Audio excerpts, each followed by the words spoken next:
There was a grandfather, and the story I'm telling is not one that occurred in our household. I'm just going to preface it right there.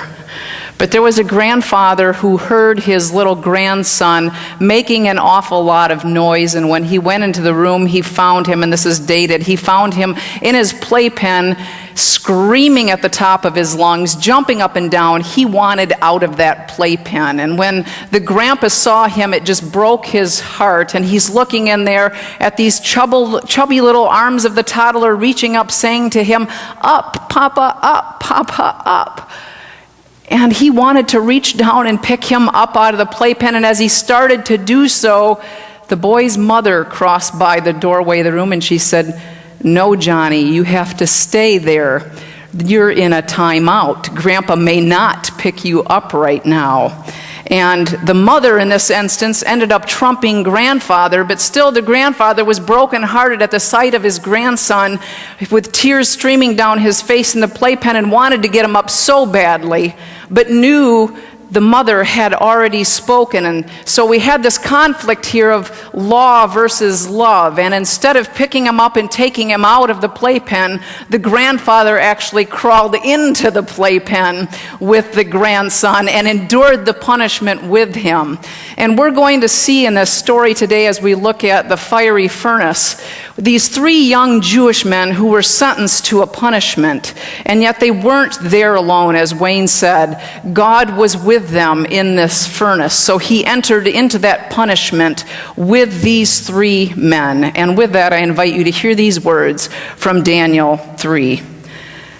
Then Nebuchadnezzar, in furious rage, commanded that Shadrach, Meshach, and Abednego be brought in. So they brought those men before the king. Nebuchadnezzar said to them, "Is it true, O Shadrach, Meshach, and Abednego, that you do not serve my gods and you do not worship the golden statue that I have set up?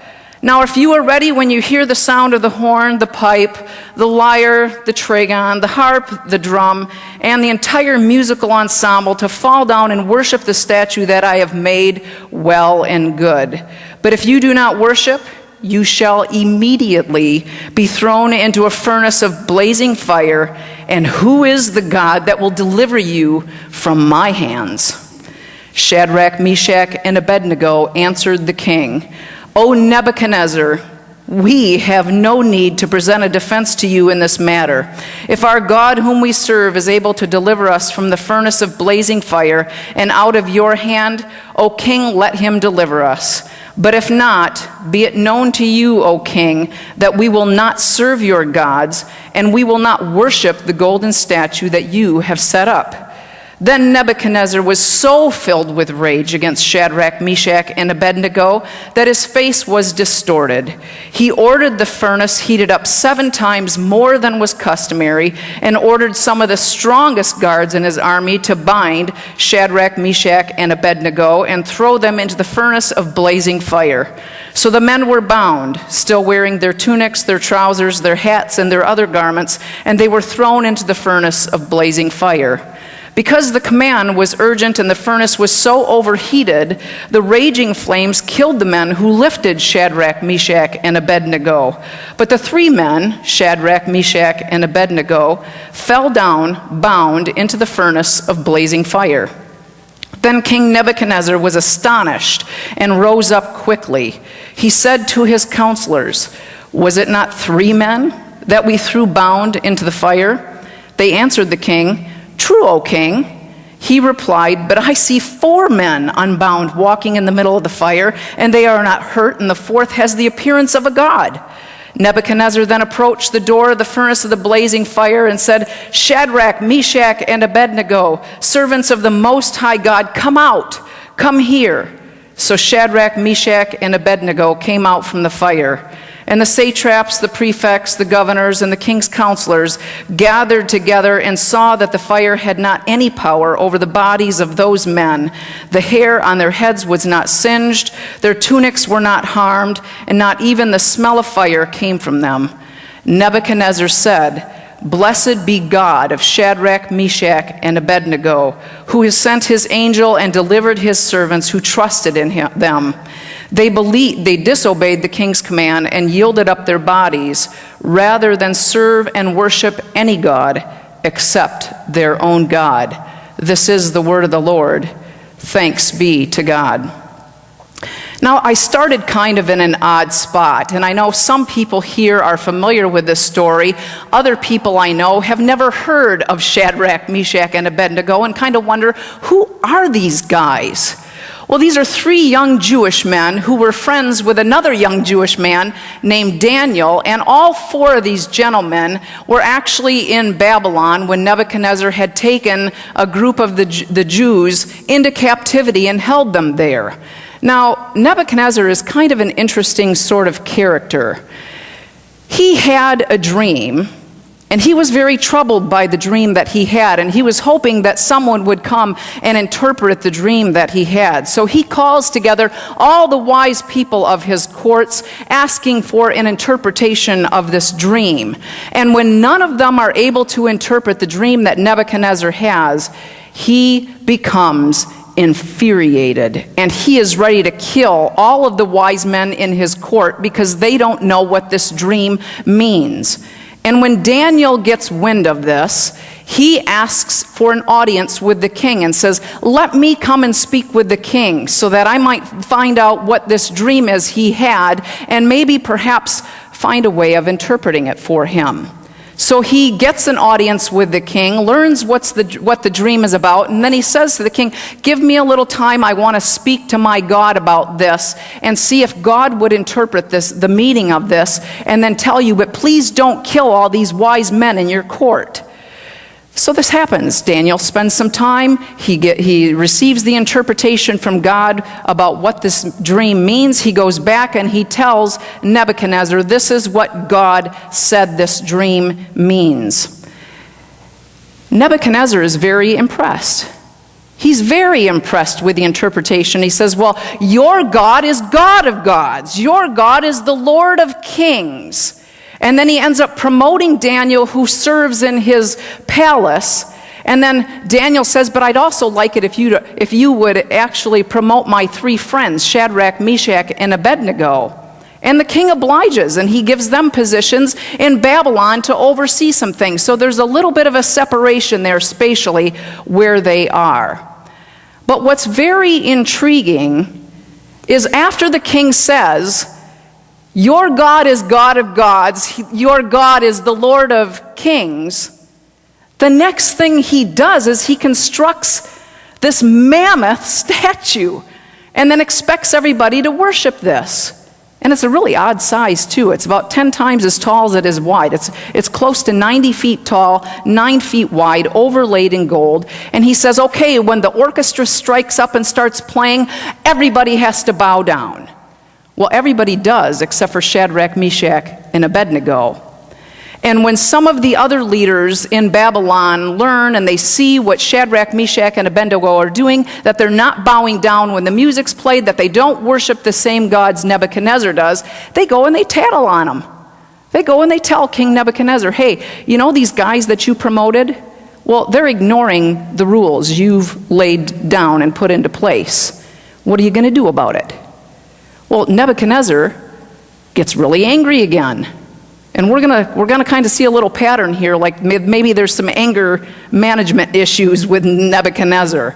But he gets quite angry, and he calls those three young men in and says, what's going on? The music plays, why aren't you worshiping the gods that we worship, and why aren't you bowing down to this statue? Is that true? Well, yes, we only worship God. Well, he's quite mad, but he's also giving them an option here. Let me, since I'm such a nice guy, give you this choice here. You can, when the music starts playing, bow down and worship this tall statue, or if that doesn't sound good to you, we'll put you in a hot fire, in a furnace. Which one? No, we're going to worship God and only God. We don't need to give a defense to you, Nebuchadnezzar. Well, this really doesn't sit well with the king. He gets extremely angry and then tells his servants, stoke up that fire 7 times the customary amount it's usually heated. And then he takes some of the strongest men in his army and tells them, bind these 3 guys up. And then when he throws them into the fire, who ends up killed? His own people, the strongest men in his army. He ended up sacrificing the strongest men in his own army. Not Shadrach, Meshach, and Abednego. Now, I don't know what comes to mind for you when you think of a furnace.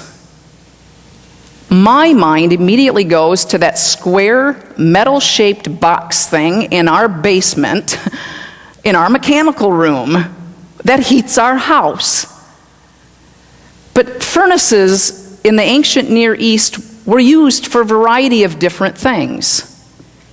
They would use furnaces for cooking, and these were constructed, obviously, of something that was fireproof, most often used with brick, but they would be used for cooking.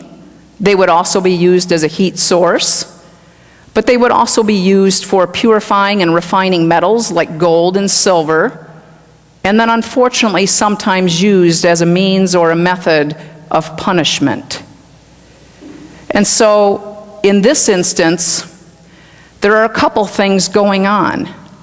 Because it's a means of punishment to put them in there, but also we see that this is a test of faith. And what's going to be drawn to the surface in the test of this faith?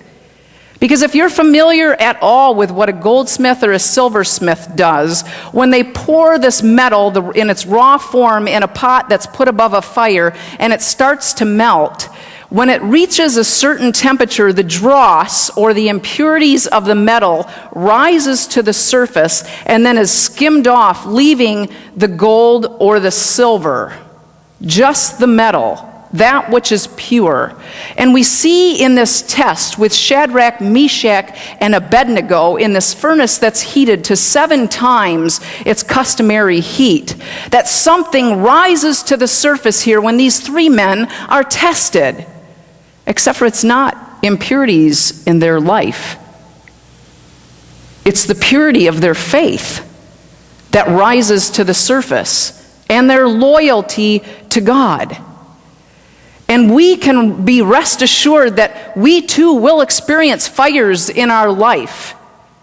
We will face fires. Peter said this when he was writing his first letter to the exiles of the dispersion in Pontus, Galatia, Cappadocia, Asia, and Bithynia. This is what he writes to them. Blessed be the God and Father of our Lord Jesus Christ. By his great mercy, he has given us new birth into a living hope through the resurrection of Jesus Christ from the dead, and into an inheritance that is imperishable, undefiled, and unfading, kept in heaven for you, who are being protected by the power of God through faith for a salvation ready to be revealed in the last time. In this you will rejoice, even if now for only a little while you have had to suffer various trials, so that the genuineness of your faith, being more precious than gold that though perishable is tested by fire, may be found to result in praise and glory and honor when Jesus Christ is revealed. Although you have not seen him, you love him. And even though you do not see him now, you believe in him and rejoice with an indescribable and glorious joy. For you are receiving the outcome of your faith, the salvation of your souls. We will be tested by fire. We will be asked at certain times in our lives, whether subtly or not so subtly, to bow down to different idols. And these idols come in various forms, shapes, and sizes. A lot of time, I think one of the largest idols that we're confronted with has to do with money. And what will we do or not do with the money? And idols can come in the form of something we drive with 4 wheels, however many wheels it's got.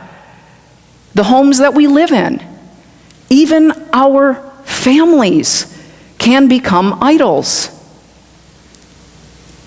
If it's taking the place and we're devoting more time to those things than devoting our time to God and seeing the way God is working in and through those other areas of our lives, the other parts of our lives, or those parts of our lives, have the potential of becoming an idol. And so when those fires come, and sometimes it can start with one coal, with one ember, and it's there, and we might not notice it at first. But then there's another coal or ember that's added to that one, and it starts to produce just a little bit more friction and heat. And then we see a little bit later that a third one is added, then a fourth and a fifth and a sixth, and so on, until we've got a pile of coals or ember, and now there's this flame that's burning ever so brightly that we're having a difficult time extinguishing because we've turned away. And we, in essence, find ourselves in a furnace. And what I find interesting with Shadrach, Meshach, and Abednego in this furnace is they enter bound, but yet when other people look and see, they see them unbound. They're put into a place which is a metaphor for Israelite slavery. That was a new one for me. The Israelite slavery in Egypt was often referred to using the metaphor of a furnace. And here we have Nebuchadnezzar binding them like slaves, trying to put them into a place of slavery, eternal slavery, into this furnace. And yet, when they look and see that there's not just 3 people, there's actually 4, there's something there that's displayed that breaks that binding and says, no, they weren't bound, they are free. That furnace couldn't hold them. And what I also like about this story is we see that Shadrach is not alone, Meshach is not alone, Abednego is not alone. Though Nebuchadnezzar has all these people, and it's the 3 of them, they have one another to strengthen and encourage each other.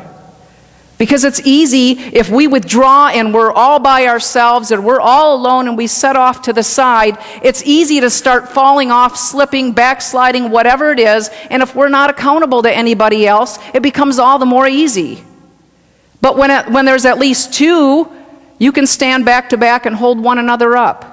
You can walk side by side and encourage one another or lift the other person up. And we'll learn when we look at Ecclesiastes here in just a minute that 3 is even better. This is what the writer of Ecclesiastes says. 2 are better than 1 because they have a good reward for their toil. For if they fall, one will lift up the other. But woe to the one who is alone and falls and does not have another to help. Again, if 2 lie together, they keep warm, but how can one keep warm alone? And though one might prevail against another, 2 will withstand 1. A 3-fold cord is not easily broken. This 3-fold cord that existed with Shadrach, Meshach, and Abednego was actually a cord that surrounded another. Somebody else was in the center, at the center of their lives, and at the center of their situation. And that was evident to everybody that was watching. They saw a 4th person in this furnace. And it's at that point they're invited to come out. And Nebuchadnezzar recognizes this God is indeed God of gods, Lord of kings. This is the God that we are supposed to worship. You see, God never promises to take away all the coals or embers, never promises to extinguish all the fires, but God does promise to be in that fire with us. Just like the grandfather who crawled in to the playpen with his grandson and went through the punishment with him. Though the punishment wasn't removed, the grandson realized he was not alone. The fire was not removed for Shadrach, Meshach, and Abednego. They were still in the middle of this furnace. But God was with them, and they were spared. And they see the truth of God's promises. A promise I'd like to end with from Psalm 12, verse 6. The promises of the Lord are promises that are pure silver, refined in a furnace on the ground, purified 7 times. No heat that's built 7 times to its customary level can withstand these promises, this promise. And the purification that's here is perfect. Would you pray with me, please?